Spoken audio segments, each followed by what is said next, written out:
detalle la segunda. La primera estrategia que comentamos y que realmente lanzamos prácticamente desde inicios de julio es la estrategia que tiene que ver con el abordaje comunitario de la atención de COVID. La idea es que conforme más nos acerquemos a las personas, conforme más el sector salud en general, con toda la ayuda de la activación comunitaria, nos acerquemos a las personas con la idea de salvar vidas y principalmente en los rastreos. La idea es hacer estos grandes barridos casa por casa en zonas prioritarias, ir identificando activamente a los posibles casos sospechosos, ir identificando a la población de riesgo que puede complicarse, y especialmente la estrategia también va dirigida a cuando tenemos casos sospechosos en personas de alto riesgo de complicarse, tener una atención médica y un monitoreo continuo que a través de diferentes indicadores, entre ellos oximetría de pulso, temperatura, signos y síntomas, podamos detectar mucho más temprano la posibilidad de complicación y entonces tener un esfuerzo de hospitalización anticipada, por lo tanto tratando de disminuir el riesgo de complicación más severa y por lo tanto disminuir la posibilidad de muerte. Esta es una estrategia que lanzamos, comentamos con cada una de las entidades desde julio, y desde julio a la fecha cada entidad tiene diferentes modalidades. Lo que estamos haciendo ahora es, junto con el INSABI y con las instituciones también del sector, monitorear cómo va cada una de las estrategias y en caso de que se requiera algún tipo de apoyo federal, poder contribuir para acelerar, para reforzar estas estrategias. El otro componente, que es el que vamos a dar un poco más de detalle, también se presentó este lineamiento sobre la guía de continuidad de la operación. Es un lineamiento que se publicó ya hace más de un mes y fue principalmente un lineamiento sectorial que lo que buscaba era orientar tanto a todas las instituciones del sector como a cada una de las entidades federativas, el tener cuáles serían como las buenas prácticas para que los hospitales fueran cada vez incrementando sus capacidades de continuar con la operación de atención no COVID. Pero siempre manteniendo con protocolos estrictos la posibilidad de tener tanto la detección, los filtros al inicio, al ingreso de los hospitales para ver casos sospechosos de enfermedad respiratoria y en su caso tener hospitales, la gran mayoría híbridos que les llamamos, es decir, que atienden tanto pacientes con sospecha de COVID como pacientes sin COVID y tenerlos en diferentes zonas del hospital, en diferentes pisos, para evitar así la posibilidad de brotes dentro del mismo hospital. Entonces estos protocolos se realizaron, se difundieron, se han estado implementando en cada una de las unidades. Y la idea que ahora con este plan sectorial de optimización fue tomar los dos componentes y enfocarnos en dos grandes aspectos. Uno, en seleccionar aquellas unidades que tengan la posibilidad de tener una mayor capacidad resolutiva para pacientes COVID, unidades hospitales de concentración. Y otro es escoger otras unidades que pudieran estar todavía más cercanas a las personas, que pudieran servir como este tipo de hospitalización anticipada, especialmente en los grupos de alto riesgo. La siguiente, la estrategia comunitaria tiene varios componentes, un componente principalmente territorial, basado en atención primaria de la salud. También lo hemos comentado desde que lo presentamos, es más, lo presenté yo mismo ya hace más de casi 3 meses, en donde bajo este esquema de atención primaria a la salud, cada una de las entidades federativas está reforzando el vínculo que tiene el primer nivel de atención, que son estas unidades de primer contacto, con la comunidad. Y con estas brigadas, hablábamos de 3 tipos de brigadas: una brigada comunitaria que va haciendo estos barridos, una brigada un poco más especializada donde ya hay personal de salud que puede hacer tanto la revisión, evaluación clínica en domicilio o vía telefónica de aquellos pacientes que tienen riesgo de complicarse, y tener esta parte de riesgo comunitario. Cada entidad está priorizando en sus diferentes regiones donde hay mayor actividad de transmisión de la enfermedad, es donde se priorizan las zonas de barrido. El otro componente es el componente clínico, donde también se han establecido protocolos específicos que desde la Federación, con la colaboración de grupos de expertos, hemos publicado, difundido y también en estrategias de capacitación hacia las entidades federativas, tratando de incrementar estas capacidades. También en muchas entidades se han incluido dentro de esta estrategia alternativas de telesalud y telemonitoreo a través de telefonía celular y también con un componente muy claro de georreferencia, es decir, podemos ubicar precisamente lo que está pasando, qué tan cercanas son las unidades hospitalarias, para que en caso, y ha habido ocasiones donde tenemos que echar mano de unidades hospitalarias móviles para que puedan tener atención más cercana en las personas. Y por último, también es importante que toda esta estrategia esté ligada a las redes integradas, es decir,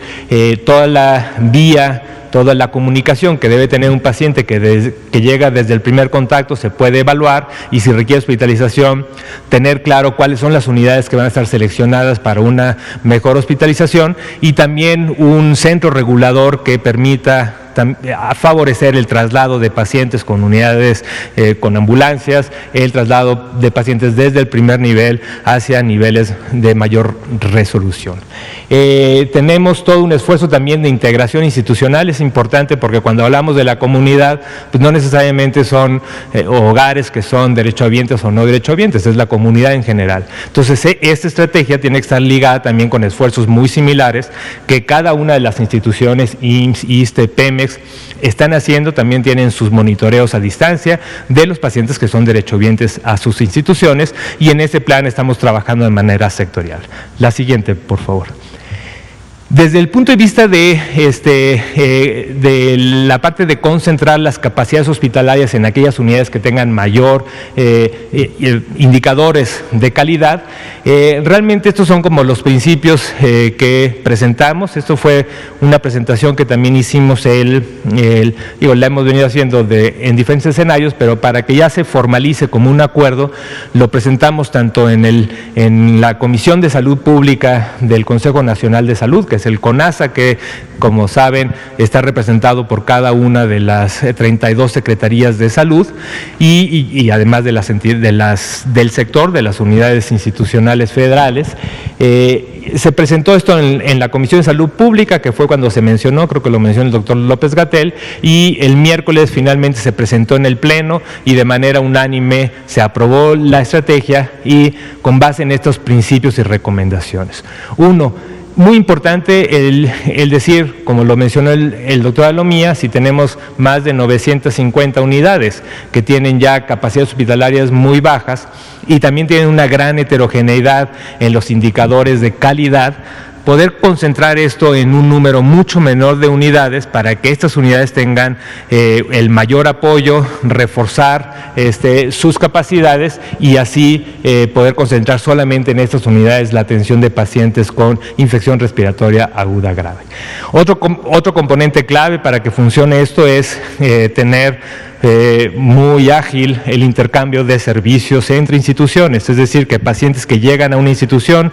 que requieren atención se estabilizan en un hospital, pero posiblemente tengan que trasladarse hacia otra unidad hospitalaria independientemente de su derecho a audiencia. Tenemos un acuerdo que está firmado por todas las instituciones del sector federal y pues prácticamente ya como 20 entidades federativas, y la idea es que este intercambio de servicios sea ágil y que este centro regulador de intercambio pueda trasladar pacientes de una institución a otra institución independientemente de la derecho a audiencia del individuo. Son los CRUMs estatales, entonces tenemos estos centros reguladores estatales y un centro regulador federal que en cualquier momento que se atore o tenga algún problema en el centro regulador local pueda a nivel federal facilitarlo.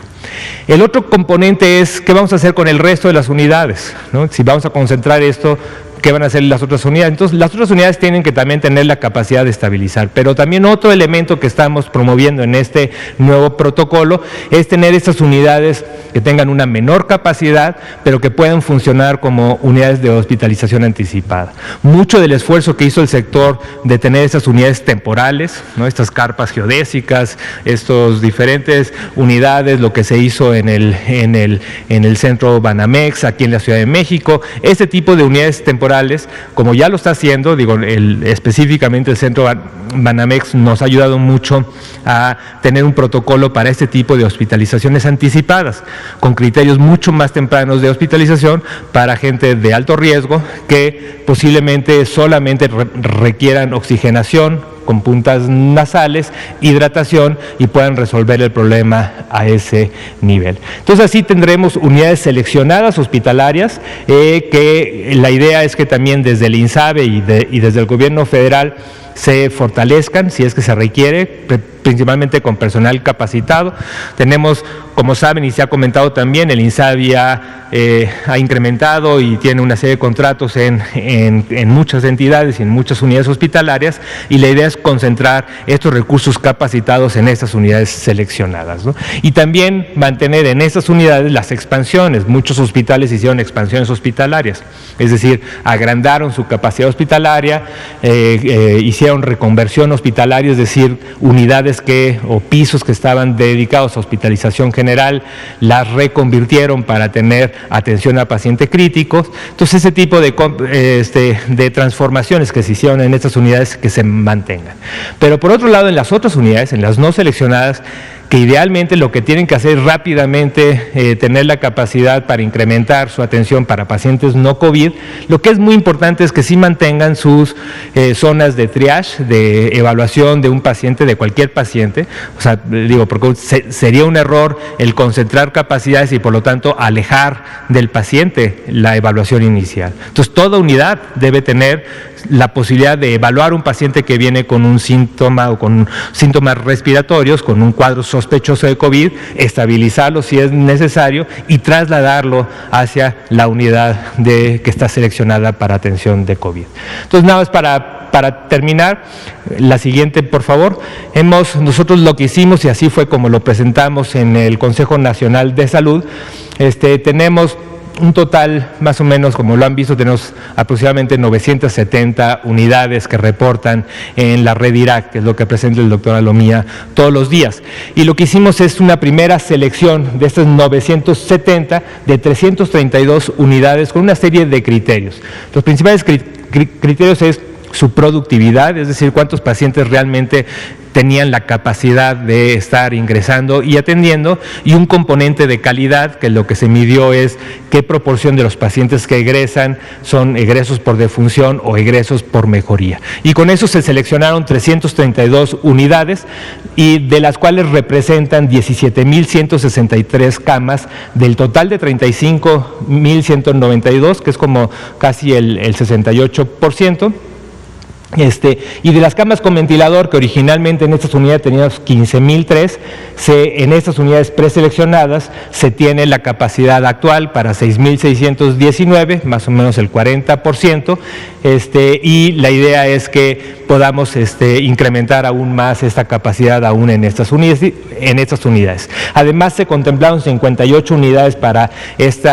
que son estas unidades temporales, que se mantengan con su capacidad para la estrategia de hospitalización anticipada. El día miércoles se presentó esto con ASA, se acordó, y estamos ahora en el intercambio. Obviamente todas las entidades federativas tienen que validar esta primera preselección que se hizo a nivel federal. De las unidades de las instituciones federales, ISSSTE, Pemex, de la coordinación de institutos, ya se validaron, pero las unidades que dependen más de los servicios estatales de salud, estamos en el proceso. El día de hoy hemos recibido la validación ya prácticamente de 11 entidades federativas. Estamos esperando que entre hoy y el miércoles podamos tener ya el número definitivo para tener planes específicos en cada unidad hospitalaria de reforzamiento de las capacidades. Entonces, como pueden ver, esto es realmente el ejercicio que desde el gobierno federal estamos haciendo. Es un plan sectorial en donde, por un lado, estamos reforzando el compromiso componente comunitario, y por otro lado estamos concentrando las capacidades en las mejores unidades hospitalarias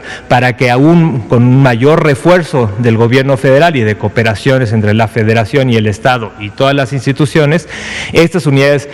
puedan tener aún mejor capacidad resolutiva, y con eso al final se puede ir traduciendo cada vez más en una disminución importante de la mortalidad. Muchas gracias, doctor. Muchas gracias.